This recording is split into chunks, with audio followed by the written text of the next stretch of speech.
नमस्कार, मैं हूं आपके साथ आयुषी ओझा। 20 मिनट 20 खबर में आपका स्वागत है। इस बुलेटिन में हम आपको प्रदेश से लेकर देश के अलग अलग हिस्सों की खबर दिखाएंगे। साथ ही आपको ये भी बताएंगे कि दुनिया भर में क्या कुछ चल रहा है। तो चलिए शुरू करते हैं 20 मिनट में 20 खबरों का सिलसिला। सबसे पहले खबर अपने प्रदेश राजस्थान की। तस्वीरें सवाई माधोपुर के रणथंभौर टाइगर रिजर्व की है, जहां जंगली जानवर आए दिन इंसानी आबादी का रुख कर रहे हैं। सोमवार सुबह 2 तेंदुए रणथंभौर रोड पर देखे गए। सुबह करीब 6:30 बजे होटल फर्न के सामने रोड पर एक तेंदुआ चहलकदमी करता दिखाई दिया, जबकि दूसरा तेंदुआ रोड के पास नेशनल पार्क की सुरक्षा दीवार पर बैठा नजर आया। सड़क पर कुछ देर चहलकदमी करने के बाद तेंदुआ सुरक्षा दीवार पर बैठे तेंदुए के पास जा पहुंचा। चश्मदीदों के मुताबिक दोनों तेंदुए करीब 10 से 15 मिनट तक वहां रहे। इस दौरान दोनों को एक साथ अटखेलियां करते हुए भी देखा गया, जिसे वहां से गुजरने वाली गाड़ियों में बैठे लोगों ने अपने कैमरे में कैद कर लिया। रणथंभौर नेशनल पार्क की दीवार पर 15 मिनट तक अटखेलियां करने के बाद दोनों लेपर्ड जंगल में लौट गए। चश्मदीदों के मुताबिक वाहनों की हेडलाइट जब बघेरों पर पड़ी तो वे भागकर रणथंभौर नेशनल पार्क की सुरक्षा दीवार पर चढ़ गए। बहरहाल बघेरों की चहलकदमी से लगातार लोगों में दहशत है।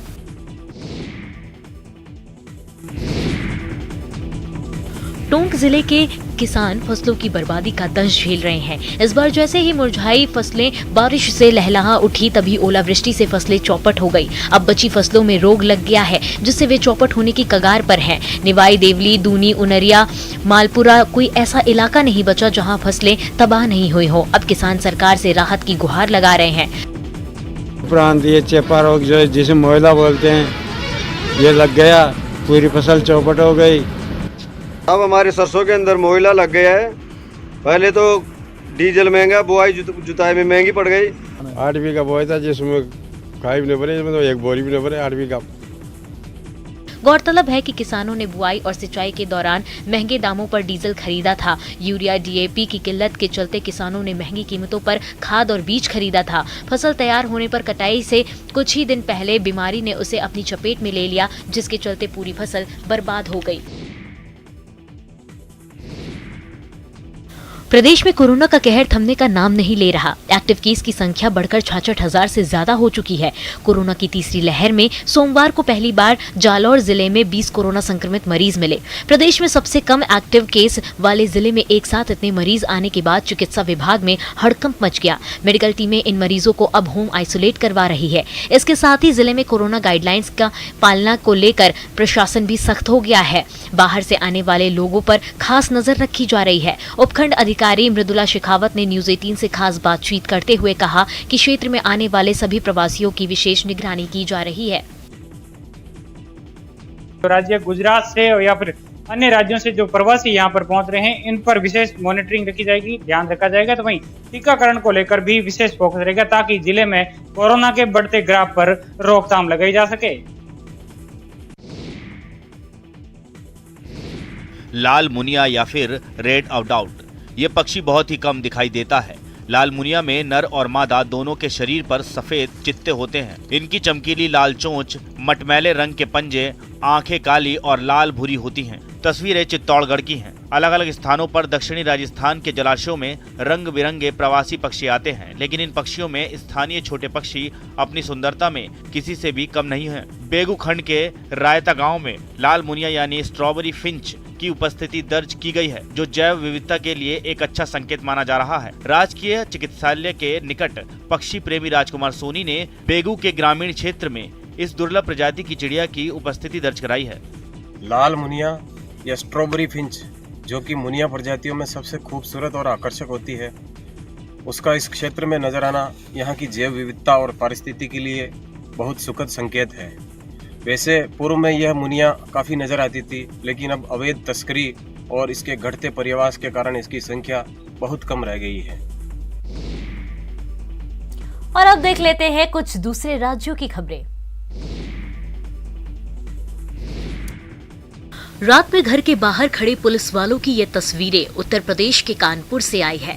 दरअसल अमेरिका में रहने वाले युवक का श्याम नगर में अपना मकान है। इस मकान में चारों तरफ सीसीटीवी लगे हुए हैं।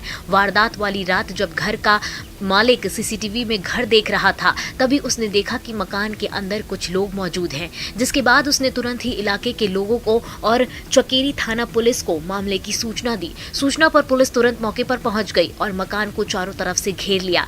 इस बीच एक बदमाश फायरिंग करते हुए मकान से बाहर भागा। पुलिस की जवाबी फायरिंग में उसे गोली लग गई, जिससे वो घायल होकर गिर पड़ा। इसके बाद पुलिस ने घायल को अस्पताल में भर्ती कराया। पुलिस का कहना है कि पूरे मकान में पुलिस ने जाकर जांच पड़ताल की। पुलिस पकड़े गए बदमाश से उसके साथियों के बारे में पूछताछ कर रही है।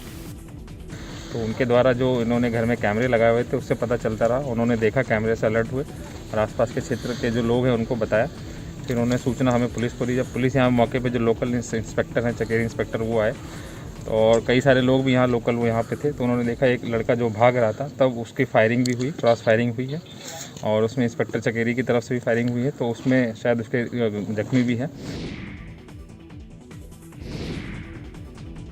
उत्तर प्रदेश में विधानसभा चुनाव से 1 महीने पहले ही हमीरपुर पुलिस को बड़ी कामयाबी मिली है। पुलिस ने कुरारा थाना क्षेत्र के मिश्रीपुर गांव के जंगल में छापेमारी करते हुए वहां संचालित एक असलहा फैक्ट्री का पर्दाफाश किया है। पुलिस ने 2 लोगों को गिरफ्तार करते हुए उनके पास से 22 तमंचे और असलहे बनाने के उपकरण भी बरामद किए हैं। पुलिस अधीक्षक कमलेश दीक्षित के मुताबिक सूचना के आधार पर कुरारा पुलिस और एसओजी टीम ने मिश्रीपुर गाँव स्थित कृष्णदेव महाराज मंदिर के आगे जंगल में छापेमारी की और अवैध रूप से असलहा बना रहे 2 लोगों को गिरफ्तार किया। अवैध असलहा फैक्ट्री से बरामद तमंचे और बंदूकें बहुत अच्छी क्वालिटी की बताई जा रही है, जिनका दुरुपयोग विधानसभा चुनाव में लोगों को डराने, धमकाने या संगीन अपराधों में किया जाना था। पिछले कई दिनों से चल रही इस अवैध फैक्ट्री में असलहे बना रहे कर बेच रहे थे। पुलिस के मुताबिक फैक्ट्री में 315 बोर और 312 बोर के खतरनाक तमंचे बनाए जा रहे थे। 22 अदद बने हुए शस्त्र, इसके अलावा अधबने शस्त्र और साथ ही कारतूस बरामद हुआ और वह शस्त्र बनाने के सारे उपकरण बरामद हुए। हिमाचल प्रदेश के मंडी का रहने वाला एक शख्स ऑनलाइन ठगी का शिकार हुआ है। जोगिंद्रनगर के जसवंत कुमार के मोबाइल पर एक फोन आता है। दूसरी तरफ से बात करने वाला शख्स बताता है कि वो अमेज़न कंपनी से बात कर रहा है और कंपनी ने विशेष ऑफर के तहत कुछ चुनिंदा लोगों को 20,000 का मोबाइल फोन सिर्फ 5,000 में देने की बात कही है। इसके साथ ही ब्रांडेड कंपनी के जूते भी मिलेंगे। जसवंत को यह फोन बार बार आने लगते हैं। जसवंत सोचता है कि कहीं वो इस मौके से चूक न जाए। ऐसे में जसवंत 5,000 देकर अपना ऑर्डर बुक करवा लेता है। लेकिन जब जसवंत को यह ऑर्डर मिलता है तो उसके होश फाख्ता हो जाते हैं। जसवंत को पार्सल के अंदर एक जोड़ी फटे हुए जूते और एक फटा हुआ पर्स भेजा गया था। धोखा मिलने के बाद होश में आए जसवंत ने अब दूसरों से ऐसे ठगों से बचने की अपील कर रहा है। बता दें कि ऑनलाइन शॉपिंग वाली कंपनियों के नाम पर बहुत से जालसाजों ने गोरख धंधा छेड़ रखा है। गांव के भोले भाले लोग इनके झांसे में आ जाते हैं। न्यूज़ 18 लोगों से अपील करता है कि वो इस तरह के बहकावे में ना आकर प्रमाणित वेबसाइट से ही खरीदारी करें।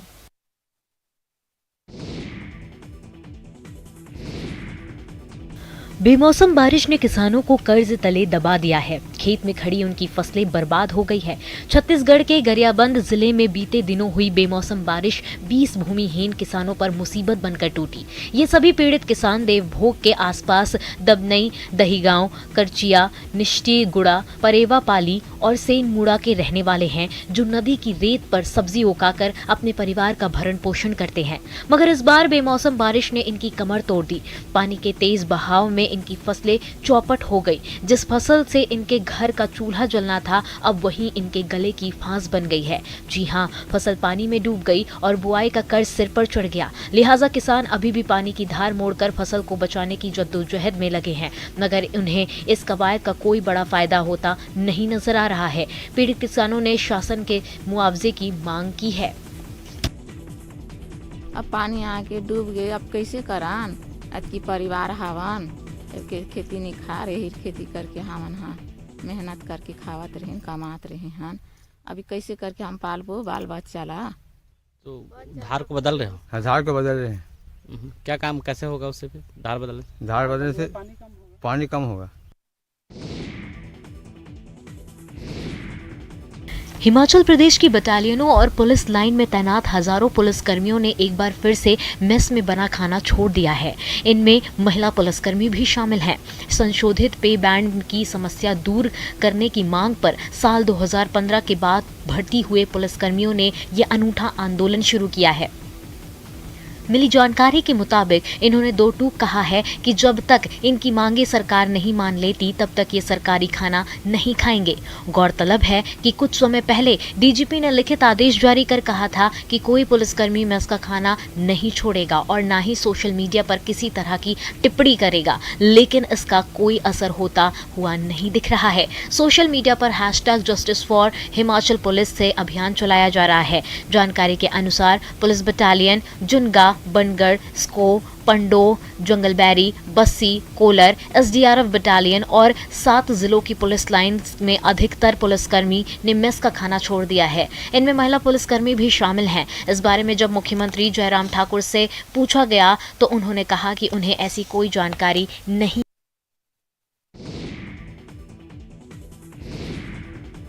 थाली बजाओ, प्रशासन जगाओ।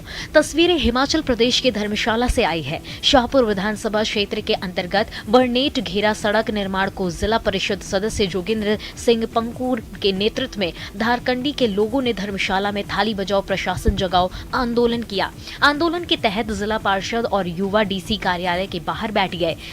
जिला पार्षद ने आरोप लगाया कि 2 किलोमीटर लंबे बरनेट घेरा सड़क के काम को बेवजह लटकाया जा रहा है। पंकू ने आरोप लगाया कि पिछले 1 साल से जारी आंदोलन के बावजूद सरकार इस पर ध्यान नहीं दे रही। प्रदर्शन कर रहे लोगों का कहना था कि जब तक सड़क का काम शुरू नहीं किया जाता व फिर वैकल्पिक मार्ग की व्यवस्था नहीं की जाती तब तक वे यहाँ से नहीं हटेंगे। जिला पार्षद ने कहा कि यदि सड़क निर्माण शुरू नहीं हुआ तो 19 जनवरी को रोपवे का उद्घाटन भी किसी भी हालत में नहीं होने दिया जाएगा और सीएम जहां भी जाएंगे उन्हें काले झंडे दिखाए जाएंगे। बड़ी शर्म आती है प्रदेश सरकार के ऊपर, उन नेताओं के ऊपर हमें शर्म आ रही है कि लगातार हमें जो बहानेबाजी की जा रही है कि बरनेट टू घेरा रोड के लिए बजट ही नहीं है, अल्टरनेट रास्ता भी नहीं निकाला जा रहा है। यदि बरनेट टू घेरा रोड 2 किलोमीटर का मार्ग बन जाता है तो कोई ना कोई सुविधा जो हमें वहां पर मिल सकती है। पहाड़ों पर प्राकृतिक तौर पर पाया जाने वाला बुरांश का फूल अब कोरोना जैसी महामारी की रोकथाम में अपनी अहम भूमिका निभाएगा। IIT मंडी और ICGB दिल्ली यानी international centre for genetic engineering and biotechnology के शोधकर्ताओं ने बुरांश के फूल पर गहन अध्ययन करके यह पाया है कि इसके फूल से बना अर्क शरीर में कोरोना वायरस की रोकथाम में काफी ज्यादा कारगर साबित हुआ है। शोध टीम के निष्कर्ष बायोमोलिक्यूलर स्ट्रक्चर एंड डायनेमिक्स नामक जर्नल में हाल ही में प्रकाशित हुआ है। बुरांश के फूलों की पंखुड़ियों से बने अर्क में प्रचुर मात्रा में क्विनिक एसिड और इसके डेरिवेटिव पाए गए हैं। It potentially inhibits or slows down the viral replication or multiplication. बता दें कि बुरांश के फूल पूरे हिमालयी क्षेत्र में पाए जाते हैं। उत्तराखंड में तो इसे राज्य फूल का दर्जा भी दिया गया है। हिमाचल प्रदेश में भी यह फूल बड़ी संख्या में प्राकृतिक तौर पर मिलता है। यह फूल सिर्फ गर्मियों के मौसम में ही पाया जाता है और उस दौरान लोग उसे तोड़कर अर्क बनाकर या फिर पत्तियों को सुखाकर वर्ष भर इसका इस्तेमाल करते हैं।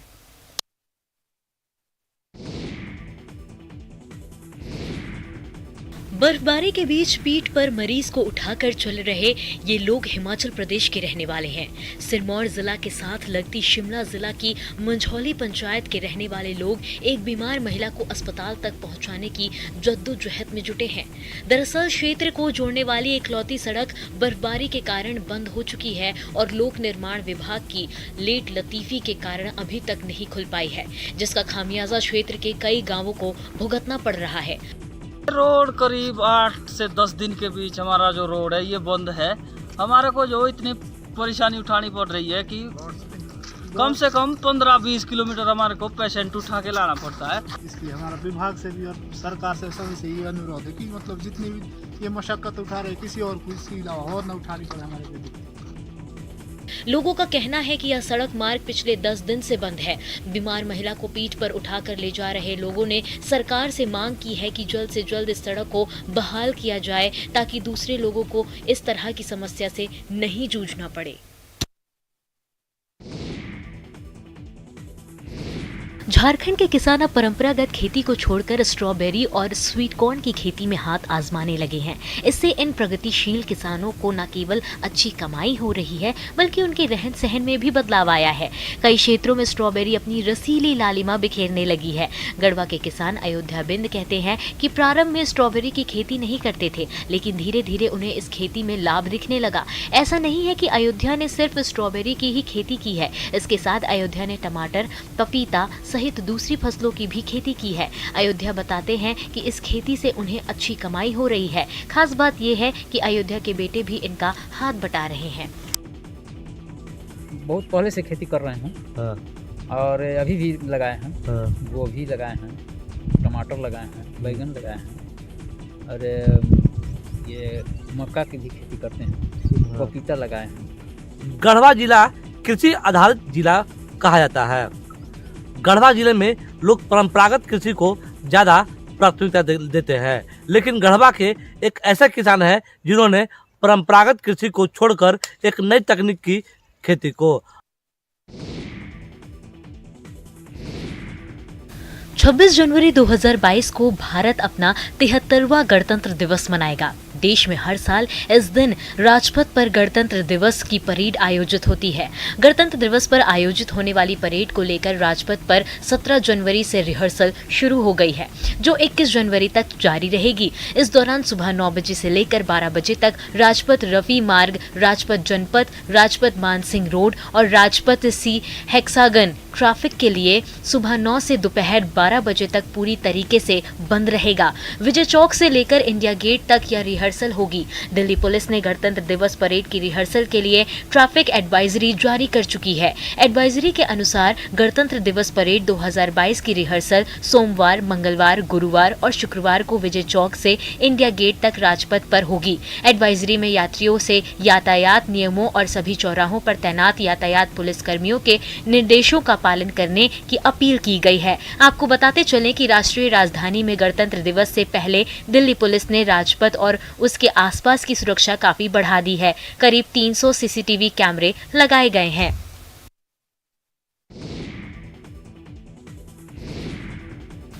कम बर्फबारी की वजह से पिछले 2 वर्षों से उत्तराखंड के औली में नेशनल स्कीइंग चैंपियनशिप नहीं हो पाई, जिससे खिलाड़ी मायूस रहे। लेकिन इस बार पर्यटन विभाग और GMVN को औली में अच्छी बर्फबारी की उम्मीद है, लिहाजा खिलाड़ी और कोच लगातार अभ्यास कर रहे हैं। इसकी कोर्स है, इसमें हमारे 7 लोग आए हैं और कोई बेंगलोर से, कोई मुंबई से, कोई लोकल भी हैं। स्कीइंग खेल में अपना सपना ढूंढ रहे खिलाड़ी भी इन दिनों एशिया के सबसे लंबे 1350 मीटर स्कीइंग स्लोप पर दिन रात ट्रेनिंग ले रहे हैं। उत्तराखंड के खिलाड़ियों का सपना है कि वो नेशनल खेलों में गोल्ड मेडल जीतकर उत्तराखंड का नाम रोशन करें। स्की का भी है कि मुझे स्की भी करनी है और दोस्त लोग हैं मेरे जो स्की करते हैं, तो उनको देख के और मन करता है स्की करने का। तो अभी 2 कोर्स कर लिया मैंने, अभी एडवांस कोर्स कर रही हूँ। यहाँ पे इंस्ट्रक्टर्स हैं, बहुत अच्छे से सिखा रहे हैं। तो अभी मैं एडवांस कोर्स में मैं अकेली हूँ, तो मेरे को बहुत इंपॉर्टेंस मिल रही है, तो मतलब अटेंशन मिल रही है और मस्त स्लोप बहुत बढ़िया है यहाँ की।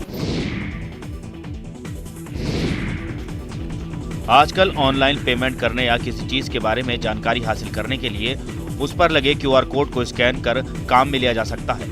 लेकिन क्या आपने पेड़ों पर QR कोड लगे देखा है? नहीं ना। मध्य प्रदेश में ऐसा हो रहा है। सतना शहर के विद्यार्थियों ने पेड़ों के बारे में जानकारी बढ़ाने और उनका महत्व बताने के लिए प्रेरक पहल की है। शिक्षिका अर्चना शुक्ला के निर्देशन में इन बच्चों ने पेड़ की तमाम विशेषताओं की जानकारी को QR कोड के रूप में ढालकर उसे पेड़ से बांध दिया है। इसे वृक्ष बंधन नाम दिया गया है। अब कोई भी अपने मोबाइल से QR कोड को स्कैन कर उस वृक्ष की पहचान, उम्र, औषधीय गुण और दूसरी विशेषताओं की जानकारी ले सकता है। इसमें मेरे 9वीं के बच्चे जुड़े हुए हैं, तो 9वीं के बच्चे जो हैं, 9वीं और 11वीं के बच्चे वो ये काम करते हैं और ये काम वो लोग स्टडीज़ के अलावा करते हैं। हम लोग रोज़ रात को 8 से 9 के बीच में ऑनलाइन जुड़ते हैं, ऑनलाइन जूम मीटिंग के थ्रू और ऑनलाइन व्हाट्सएप ग्रुप्स के थ्रू वो हमें जानकारी देते हैं। फिर एक टीम है जो उसको QR कोड में कन्वर्ट करती है।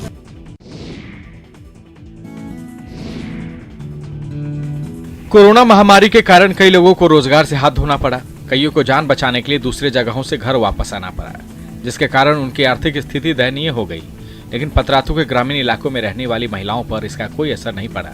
यहाँ की महिलाओं को स्थानीय स्तर पर रोजगार मिल गया है, जिससे महिलाएं खुद को आत्मनिर्भर बना रही हैं, जिससे उनकी आर्थिक स्थिति मजबूत हुई है। ग्रामीण महिलाओं को आत्मनिर्भर बनाने में सिद्धि टेक स्किल्स की अहम भूमिका है। कंपनी स्थानीय महिलाओं को रोजगार के लिए प्रशिक्षण दे रही है, साथ साथ प्रशिक्षण ले चुकी महिलाओं को रोजगार भी। महिलाएं सिलाई की ट्रेनिंग कर कपड़े बना रही हैं। इनकी ओर से तैयार कपड़े बड़े बड़े शोरूम में नामी ब्रांड के तौर पर बिक भी रहे हैं। सिद्धि टेक स्किल्स की शुरुआत साल 2018 में सिद्धिनाथ सिंह ने की थी, जिसका मुख्य लक्ष्य स्थानीय महिलाओं को रोजगार का प्रशिक्षण देना था। ट्रेनिंग पूरी होने के बाद रोजगार उपलब्ध कराना था। आज इसी कंपनी के माध्यम से 500 से अधिक महिलाओं को रोजगार मिल रहा है।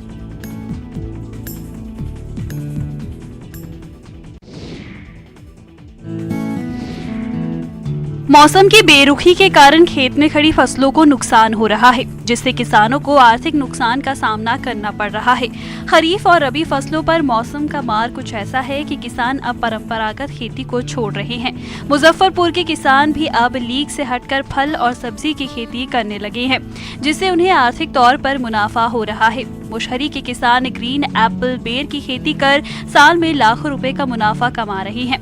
ग्रीन एप्पल बेर थाईलैंड के ग्रीन सेब और बेर को क्रॉस करके तैयार किया जाता है, जिसको लोग खूब पसंद भी कर रहे हैं। स्थानीय किसान पहले धान और गेहूं की खेती करते थे, जिसमें मौसम की बेरुखी के कारण नुकसान उठाना पड़ता था, लेकिन बेर की खेती पर ना तो मौसम की मार पड़ती है और ना ही ज्यादा लागत लगानी पड़ती है।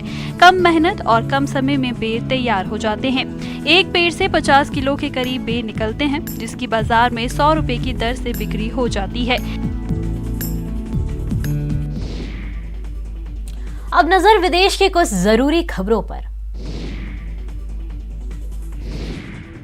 दक्षिण अमेरिकी देश पेरू से हैरान करने वाली कुछ तस्वीरें सामने आई। वहां पिस्को शहर में समंदर में उठी तूफानी लहरों के बाद आई बाढ़ ने जमकर तांडव मचाया।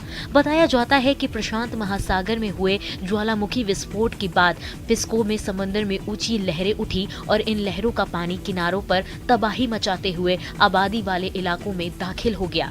अचानक आई समुद्री लहरों ने किसी को भी संभलने का मौका तक नहीं दिया। वहां से सामने आई तस्वीरों में समंदर किनारे रखी हर एक चीज पानी में डूबी दिखाई दी। तेज लहरों की वजह से समंदर का पानी सड़कों पर आ गया। वहां के कई रेस्टोरेंट और घरों के आगे पानी का कब्जा दिखा। वहीं समंदर के किनारे वाली छोटी दुकानें भी पानी में डूबी नजर आईं। लोग घुटने तक पानी में चलने को मजबूर दिखाई दिए। तूफानी लहरों की वजह से छुट्टियां मनाने आए लोगों को वहां से उल्टे पैर लौटना पड़ा। जहां कभी किनारे पर लोगों का जमघट लगा रहता था, वहां पर कमर तक पानी जमा दिखाई दिया। इन लहरों की चपेट में आने से कई नावों को भी भारी नुकसान हुआ।